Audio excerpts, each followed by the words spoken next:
స్వచ్ఛమైన నాణ్యమైన గౌదర్పార్ పూజా ఉత్పత్తులు www.gaudarpar.com ద్వారా ఆన్లైన్ లో ఆర్డర్ చేయండి. మీ ఇంటిని దేవాలయంగా మార్చుకోండి. నమస్కారం, వెల్కమ్ టు సుమన్ టీవీ. నేను గీతాంజలి. ప్రస్తుతం మనతో పాటు చరిత్ర పరిశోధకులు సుబ్రహ్మణ్యం గారు ఉన్నారు. వారితో మాట్లాడదాం. సుబ్రహ్మణ్యం గారు నమస్కారం. శివాజీ మహారాజ్ గురించి తెలుసుకుంటున్నాం. ఇందులో భాగంగా శివాజీ మహారాజ్ సైన్యం అసలు ఎలా ఉండేదండి, ప్రత్యేకించి నావికా సైన్యం గురించి తెలుసుకోవాలనుకుంటున్నాం. మనం శివాజీ మహారాజ్ గారి గురించి తెలుసుకునేటప్పుడు ఎప్పుడు ఆయన తక్కువ సైన్యంతో ఎక్కువ సైన్యాన్ని ఎదుర్కొనేవారండి.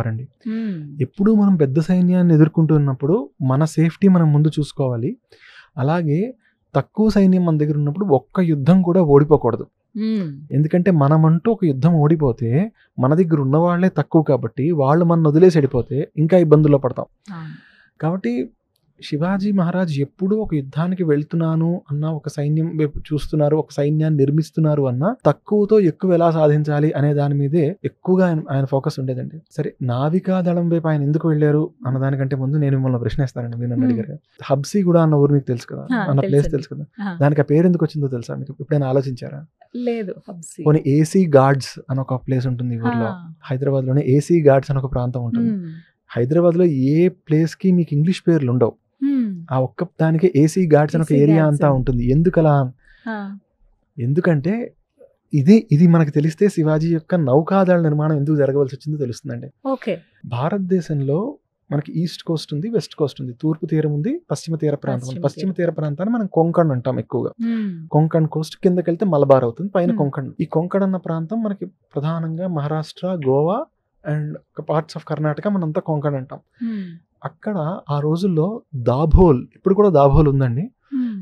దాభోల్ ఒక పోర్ట్ కింద ఉండేదండి అప్పట్లో. ప్రధానమైన ఓడరేవుల్లో దాభోల్ ఓడరేవు ఒకటి. ఆ దాభోల్ ఓడరేవు నుంచి చాలా మంది సుల్తాన్లు వర్తక వాణిజ్యాలు చేసేవారు. ఆ వర్తక వాణిజ్యాలు ఏం చేసేవారు అంటే 500 మందిని 1000 మందిని మనుషుల్ని తెప్పించుకునేవారు వాళ్ళు. ఎవరిని తెప్పించుకునేవారంటే, ఈ రోజు ఇథియోపియా అని చెప్తున్న దేశాన్ని ఒకప్పుడు అబిస్సీనియా అనేవారు. అబిస్సీనియా అనేవారు. అక్కడ ఉన్న వాళ్ళందరినీ అబిస్సీలు అనేవారు. అది కొందరు హబిష్ అని కూడా ఉంది, హబిష్లు అనేవారు వాళ్ళని. ఆ హబిష్లందరినీ తెచ్చిందే మన హబ్సీగూడ అండి. రాజులు, ముస్లిం రాజులు ప్రధానంగా వారిని ఎందుకు తెచ్చుకునేవారంటే, ఒకటి, ఏ రాజుకైనా భద్రత చాలా ముఖ్యం. ఆ భద్రతలో వీళ్ళకి ప్రధానంగా పర్సనల్ గార్డ్ అని ఒకటి ఉంటుంది కదా, ఇంకొకటి దాయాది పోరు చాలా ఎక్కువ ఉండేది వాళ్ళకి. పాపం హిందూ రాజుల కంటే వాళ్ళకి కొంచెం అది ఎక్కువ. ఎందుకంటే అన్నదమ్ములు చంపేసుకోవడాలు అవి ఇక్కడ ఉన్నాయి, అక్కడ ఉన్నాయి, కానీ వారిలో కొంచెం ఆ శాతం ఎక్కువ. కాబట్టి తమ్ముడు, నువ్వు నా రక్షణ అంతా చూసుకో అని చెప్తే తమ్ముడే దెబ్బేస్తే ఇబ్బంది కదా. అందుకని వాళ్ళు ఏం చేసేవారంటే, తమకు అత్యంత నమ్మకస్తమైన ఒక వ్యక్తిని ఎవరినో పెట్టుకొని, లేదా వారి స్వయంగా వారి కంట్రోల్లో వారికంటూ ఒక 300 మందో 500 మందో పర్సనల్ గార్డ్ ని పెట్టుకునేవారు. ఆ పర్సనల్ గార్డ్స్ ని అక్కడి నుంచి తెచ్చుకునేవారు. అంతేకాకుండా మామూలుగా మిగతా వర్తక వ్యాపారాలు కూడా. ఇప్పుడు ఏసీ గార్డ్స్ అంటే ఆఫ్రికన్ క్యావలరీ గార్డ్స్ అండి. ఏసీ గార్డ్స్ మన ఆరో నిజాం గారు, బహుశా ఇఫ్ ఐఎమ్ నాట్ రాంగ్, మన ఆరో నిజాం గారు 1860s లోనో ఇప్పుడు మన అంటే చివరి నిజాం కంటే ముందు ఆయన 300 మందిని తెప్పించుకున్నాడు. వాళ్ళు on horses they use to protect the king from any threat. వాళ్ళు ఎందుకు నమ్మకంగా ఉండేవారు అంటే, వాళ్ళని ఆ ఎడార్లోంచి పట్టుకొచ్చి ఇక్కడ మంచి ప్లేస్ లో పెట్టారు వీళ్ళు, ఈ కింగ్స్. సో ఇది విన్ విన్ సిచ్యువేషన్ కింద ఉండేది అందరికి. సో ఇలా మనుషులు రావడం ఒకటైతే, కొందరు ఇంకా ఎక్కువ ఆర్మ్డ్ ఫోర్సెస్ తెచ్చుకుంటే అది శివాజీ వాళ్ళతో యుద్ధాలు చేయాల్సి వచ్చేది తర్వాత. సో అదే కాకుండా ఇలా తెచ్చుకుంటున్నప్పుడు శివాజీ కంటే ముందే మరాఠాల్లోనే ఒక ఆయన ఈ సీ ట్రేడ్ తనకి ఇంపార్టెన్స్ ని గుర్తించి ఇక్కడ నుంచి చీనాంబరాలు వాళ్ళకి వెళ్ళడాలు, పట్టుబట్టలు అవి ఇక్కడ నుంచి పంపించడాలు, ఈ స్పైసెస్ తాలూకా ట్రేడ్, సుగంధ ద్రవ్యాల అమ్మకాలు, వాణిజ్యాలు, ఇవన్నీ మనకి యూరోపియన్ కంట్రీస్ తో ఉండేవి, పోర్చుగీస్ వాళ్ళు. కాబట్టి మీకు సీ కంట్రోల్లో ఉంటే అక్కడ నుంచి బోల్డంత రెవెన్యూ ఒకటి వచ్చేది. రెండు ఇలా ఆర్మీలు తెచ్చుకునే అవకాశం ఉండేది. అందువల్ల మురుద్ జంజీరా అని ఒక కోట కట్టారండి సముద్ర మధ్యంలో. కట్టి అదేంటంటే, షిప్స్ తో మన మీదకి ఎవడైనా అటాక్ వస్తూ ఉంటే మనమే సముద్రం మధ్యంలో కోటలో ఉంటాం కాబట్టి ఒక 500 ఫిరంగులు దాంట్లో పెట్టించి షిప్స్ ని పేల్చేసేవారు ఎవరైనా వస్తే. ఒక రఘుజీ పాటిల్ అనుకుంటే ఆయన పేరు. ఆయన దాన్ని కంట్రోల్ చేస్తున్న సమయంలో ఈ ఆఫ్రికన్ ట్రేడర్స్ లో ఒకడికి తెలివితేటలు వచ్చి, వాడు ఒక 300 మందిని తీసుకుని వచ్చి, నా దగ్గర నూనె డబ్బాలు ఉన్నాయని చెప్పి వాటిని తెచ్చి అక్కడ దింపి, నేను రాత్రి అందరూ మద్యం తాగుతున్న టైంలో, ఇస్లాంలో వాళ్ళు మద్యం తాగరు కాబట్టి ఆ సమయంలో వీళ్ళందరూ మత్తులో తూగుతున్నప్పుడు, మరాఠా సైనికులందరూ మత్తులో తూగుతున్నప్పుడు వీళ్ళని ఊచకోత కోసేసి ఆ కోట ఆయన తీసేసుకున్నాడు. దీనివల్ల ఏం జరిగింది?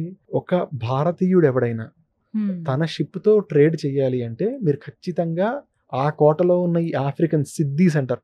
ఇప్పటికి భారతదేశంలో కూడా సిద్దీలు ఉన్నారండి. ఒక ఈ హబీషీలే కాదు, ఆఫ్రికా నుంచి వచ్చిన వాళ్ళు భారతదేశంలో సిద్దీలో ఉంటారు. ఈ ప్రోగ్రామ్ చూస్తున్న వాళ్ళు ఎవరైనా కూడా సిద్దీస్ ఇన్ ఇండియా అని టైప్ చేస్తే మీకు దగ్గర 8 లక్షల మంది వాళ్ళు ఉన్నారని తెలుస్తుంది. వాళ్ళ సంతతి భారతదేశంలో. మీకు కర్ణాటకలో పాటలు అయితే వాళ్ళు ప్రాపర్ గా హిందువులుగా మారిపోయిన వాళ్ళు కూడా కనబడతారు. చాలా మంది ఇప్పటికీ ఇస్లాం పాటిస్తూ సిద్దీలుగా ఉన్నారు. మీకు గుజరాత్ లో, మహారాష్ట్రలో, తెలంగాణలో చాలా చోట్ల మీకు సిద్దీలు కనబడతారు ఇవాళ కూడా. సో ఈ సిద్దీలతో బాధ ఉంది మనకి. ఇదంతా జరుగుతున్న సమయంలో అయితే మనం సిద్దీలకైనా డబ్బు ఇచ్చి మన నౌకలు తీసుకెళ్ళాలి, లేదా పోర్చుగీస్ వాళ్ళకైనా డబ్బు ఇచ్చి మన నౌకలు తీసుకెళ్ళాలి. అన్నిటికీ మించి వాళ్ళు వచ్చి మన ఉప్పు ఇండస్ట్రీని లాగేసుకునేవారు. క్విట్ ఇండియా ఎప్పుడైతే మనకి దండి మార్చ్ 1930లో జరిగింది అనుకుంటాం కదా, అలా ఉప్పు సత్యాగ్రహాలు ఇవి జరిగాయి అనుకుంటా. అదే ఆ రోజులో గాంధీ గారు ఉన్నప్పుడు ఇలా జరిగితే, శివాజీ ఉన్న టైంలో అప్పుడు కూడా జరిగింది ఇది.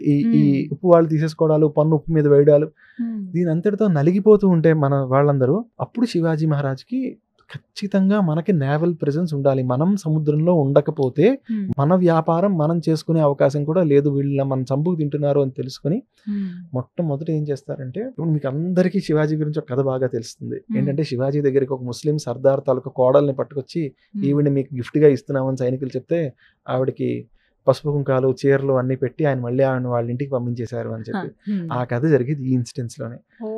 ఈ దాభోల్ పోర్ట్ ద్వారా ఇక్కడ నుంచి ఏదైతే ఈ వ్యాపారం అంతా జరుగుతున్నప్పుడు దాని అందరికీ ఒక అధికారి ఉంటాడు. ఆ అధికారి మన వాళ్ళు ఎవరిని బతకనివ్వకుండా చంపుకు తింటూ ఉంటాడు. శివాజీ ఆర్మీ వాళ్ళని అటాక్ చేసి పట్టేసుకుంటారు. పట్టేసుకున్నప్పుడు మగవాళ్ళు చనిపోతారు.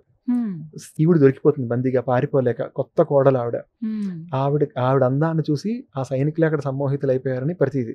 వాళ్ళేమో కాదు కాదు ఈవిడ రాజుగారికి చెందుతుందని చెప్పిచ్చారంటే, అప్పట్లో అది న్యాచురల్ ప్రాక్టీస్ ఇస్లామిక్ వాటిలో. అయితే శివాజీ ఆవిడని పంపించేస్తారు. అప్పుడు సరే ఈ దాభోల్ పోర్ట్ మన చేతిలో ఉండాలి అని చెప్పి అప్పుడు ఆయన ఏం చేస్తారంటే, సముద్రం ఒడ్డున షిప్ బిల్డింగ్ ఏదైనా స్టార్ట్ చేస్తే వచ్చి పేల్ చేసేవారండి పోర్చుగీస్ వాళ్ళు. వాళ్ళు ఒప్పుకునేవారు కాదు. అందుకని శివాజీ ఏం చేస్తారంటే, వాళ్ళు మనని కొట్టకుండా మనం షిప్పులు తయారు చేయాలి అంటే ఏం చేయాలి, వాళ్ళనే మన దగ్గర పనికి పెట్టుకుందాం. చూడండి ఎంత స్ట్రాటజీ అది. నువ్వు వచ్చి నన్ను వీళ్ళని తరిమేశారు. ఇస్లామిక్ వారియర్స్ ఎవరున్నారో వాళ్ళని తరిమేశారు. ఇప్పుడు ఈ పోర్చుగీస్ వాళ్ళు ఎవరైతే ఉన్నారో వాళ్ళ ఇంజనీర్స్ ని రిక్రూట్ చేసుకుంటారు. ఒక 150 మందిని తీసుకుంటారు. తీసుకుని సముద్రంలో ఒక నది కలుస్తున్న చోటు ఎంచుకుని అక్కడి నుంచి ఒక 100 కిలోమీటర్లు వెనక్కి వెళ్తారు ఆ నదీ పరివాహక ప్రాంతంలో. అంటే 100 కిలోమీటర్లు మళ్ళీ దారిలో ఈయన తన గూఢచారులను పెట్టుకుంటారు, ఎవడో వచ్చి దాడి చేయకుండా. దాడి ఒకవేళ చేసినా ఈ షిప్ బిల్డింగ్ యూనిట్ పాడవకుండా అక్కడ తెచ్చి వాళ్ళకి మాకు కలప ఎక్కడి నుంచి దొరుకుతుంది అంటే, నేను ఈ భివాండి ఈ ఏరియాలో వెళ్తున్నప్పుడు నేను అక్కడ టేకు చెట్లు చూశాను, ఆ చెట్లను తీసుకురండి వాటితో చేయించండి అని చెప్పారు. ఎలా చేస్తామండి ఇన్నిటిని, ఇంత కలప ఉంది, ఇదంతా బాగానే ఉంది, అసలు మీకు ఇవన్నీ ఎలా తెలుసు? ఎందుకంటే ఆయన కొండల దగ్గర పుట్టాడు, కొండల దగ్గర సముద్రం ఉండదుగా, మీరు ఎప్పుడు సముద్రమే చూడని మీరు ఇవన్నీ ఎలా చెప్పారు అంటే, నాయన నేను ఒక పని చేద్దాం అనుకుంటే దానికి ముందు ప్రణాళిక చాలా ఎక్కువ ఉంటుంది. నేను ఇప్పటికీ కోలీలు అని ఉంటారండి, మీరు ఇప్పటికీ వెళ్తే మీకు గోవా అండ్ మహారాష్ట్రలో చేపలు పట్టే వాళ్ళు ఎక్కువ కోలీలు, మత్స్యకార జాతి వాళ్ళు. నేను వాళ్ళందరినీ పిలుచుకున్నాను రా ఎప్పుడో, మనుషుల్ని పెట్టించి వాళ్ళు ఎలా పడవలతో వెళ్తారో చూశాను. వాడు చూసిన అతిపెద్ద పడవ ఏంటో తెలుసుకున్నాను. వాళ్ళని నా దగ్గర ఫిరంగుల్ని పట్టుకునే వాళ్ళని కలిపాను. ఒక పడవ మీద ఎంత పెద్ద ఫిరంగి పెడితే ఆ పడవ కాస్తుందో నాకు తెలిసింది. 10 ఫిరంగులు పెట్టాలంటే నేను ఎంత పెద్ద నౌకని కట్టాలో నాకు తెలుసు. ఇవన్నీ నేను తెలుసుకొని పని ప్రారంభించానంటే ఆయన ప్లానింగ్ అలా ఉండేది. చిన్న పడవలు, పెద్ద పడవలు, అంటే వాటి గురించి ఆ స్ట్రక్చర్స్ ఎలా ఉండవు మనం మరొకసారి చూద్దాం, కానీ ఇప్పుడు పెద్ద అయిపోతుంది లేకపోతే. సో అలా వాటిని తయారు చేసి కొన్ని పడవల మీద సింగిల్ ఫిరంగితో వెళ్లి అందరినీ కొట్టి రాగలిగేవి. అలాగే కొన్ని పదుల సంఖ్యలో ఫిరంగులు. ఎంతమంది సైన్యం ఉండేవాళ్ళండి? ఓన్లీ అంటే నావికా సైన్యం మాత్రమే. శివాజీ తాలూకా చివరి రోజులకు వచ్చేసరికి వారికి 2 కమాండర్స్ ఉండేవారండి నౌకాదళంలో. ఒకరు కన్హోజీ ఆంగ్రే, మరొకరు ఖాన్, ఆయన ఒక ముస్లిం సేనాపతికి ఉండేవారు. 2 ఉండేవారు. కన్హోజీ ఆంగ్రే దాదాపుగా మొదటి విడతలో ఆయన చేయించుకున్న పడవలు 150 అండి. ఆయన ఫస్ట్ ఫ్లీట్ వాజ్, అంటే చిన్న పెద్ద అన్ని కలిపి ఆయన చేసుకున్న ఫస్ట్ ఫ్లీట్ దగ్గర 150 పడవలు ఉంటాయన్నది మనకి తెలుస్తుంది. ఆ తర్వాత దాన్ని మరాఠాస్ చాలా ముందుకు తీసుకెళ్లారు. ఆ ప్రజల్లో ఒక కల్చర్ ఎంత దూరం వెళ్ళిందంటే, బ్రిటిష్లు మనని పరిపాలిస్తున్న రోజుల్లో మనకి పార్సీస్ గొప్ప గొప్ప వ్యాపారస్తులు ఉండేవారు, దాదాబాయి నవరోజీ, ఫర్దూన్జీ, ఇలా చాలా మంది. వాళ్ళ దగ్గర ఈ కోలీలు పనిచేసేవారు. వాళ్ళ పని ఏంట్రా అంటే, బ్రిటిష్ షిప్ తీరానికి 2 రోజుల్లోనో వస్తుందంటే వీడు అంతకంటే ముందే వెళ్ళిపోతాడు సముద్రంలోకి. ఆ షిప్ దగ్గరికి వెళ్ళి వాడు ఏం తెస్తున్నాడో తెలుసుకుని ముందొచ్చి వీళ్ళకి ఇక్కడ ఉన్న వ్యాపారస్తుడికి చెప్తే దాని ప్రకారం ఆ షిప్ అన్లోడ్ అయ్యే లోపల వీళ్ళ స్టాక్ వీళ్ళు మేనేజ్ చేసుకున్నారు. అమ్మేసుకోవడమో కొనుక్కోవడమో, అది ఎక్కువ వస్తుందా తక్కువ వస్తుందా, వాడికి ఏం కావాలి దాన్ని ప్రొక్యూర్ చేసుకోవడం. అంటే ఇంత ట్రేడ్ జరగడానికి అంటే 1660 దగ్గరలో శివాజీ తీసుకున్న స్టెప్స్ ఆ కమ్యూనిటీని 1900s లో కూడా వాళ్ళ ట్రేడ్ లో ఉండేలా సంపద సృష్టి అని మాట్లాడుతూ ఉంటాం కదండి. ఆయన అప్పట్లో దాని గురించి ఆలోచించి నౌకాదళానికి ఫస్ట్ లో ముందు మీరు సేఫ్టీ ఇస్తే బ్రెయిన్ ఉన్నవాడు ముందుకు వెళ్తాడండి. సేఫ్టీని శివాజీ ఇచ్చారు. ఆ తర్వాత వర్తకులు వాళ్ళ వ్యాపారాలు ముందుకు తీసుకెళ్ళారు.